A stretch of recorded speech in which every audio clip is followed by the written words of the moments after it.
What's up guys, in this tutorial I will show you how to rotate a video in iMovie on your iPhone or iPad.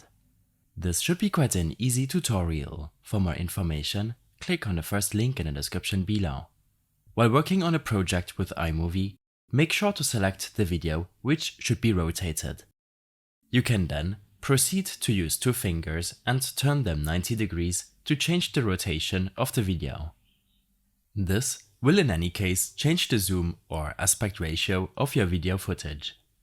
For example, when rotating a vertical video, your exported project will not be a vertical video anymore.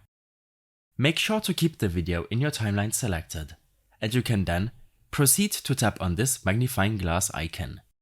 Pinch to zoom in and out to correct the rotation of your footage for your new video resolution. In case you have any further issues or problems following this tutorial, then I suggest following my extensive guide linked in the description below. I hope this helped you out.